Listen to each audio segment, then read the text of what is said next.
We are here now in the first setup of an auditorium with our friends from Kolok in Switzerland. What we have here is a bench where people can sit.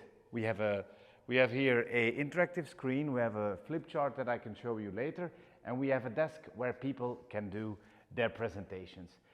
In front of me you have 2 rows of chairs where we placed on top of the TR40.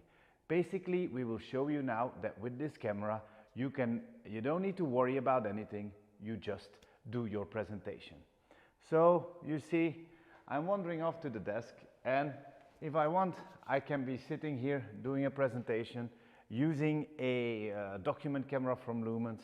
I can work, I can present, the people can see, they can follow behind on the screen. If I then stand up, the camera will automatically reframe me and will follow me. Now I am standing in front of the interactive whiteboard and the camera will follow me automatically. How does he do that? You can say, I can tell you now, it's a 2-lens camera. That means I don't need to wear any lanyard or I don't need any software running at the background. It's the bottom camera who will control the top camera, which is a 20x optical zoom. So if I wander out and I go here to the blackboard, you see that the camera will do a preset. Because when I'm standing here in front of the blackboard writing something, you know, I don't want the camera to be nervous.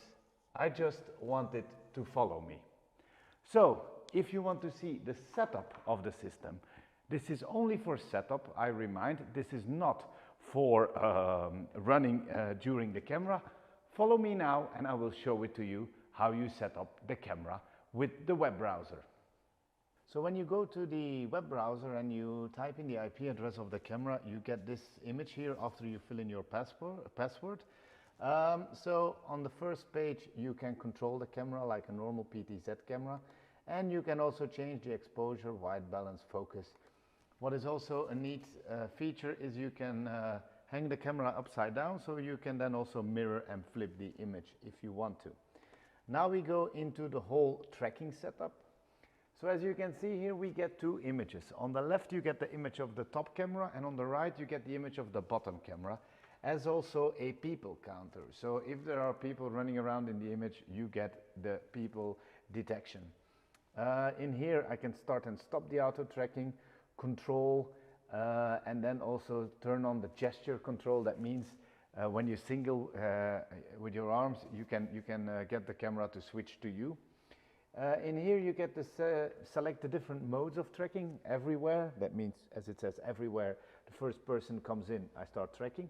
Stage is you set up a stage where you do the tracking in, and then partition is what we showed before. It's a combination of everywhere tracking plus if I'm standing in front of an area, or the camera will do a preset. Then you have the settings for sensitivity and tracking speed. This really depends on the distance between you and the camera, and also if you want to track a football player, you want the tracking speed to be high. If you're tracking a professor, you can set the tracking speed to middle or low, for example. In here we have some advanced features like where do you want the head to be, in the middle, middle, low or high in the shot, or you can also set, do you want to see a full body or only the upper portion of the body. And in here you can set up the different partitions. If you want to know more about this camera, or you want to know more about the Lumens product, feel free to check out our website, and that is www.mylumens.com. Thank you very much and see you soon. Bye.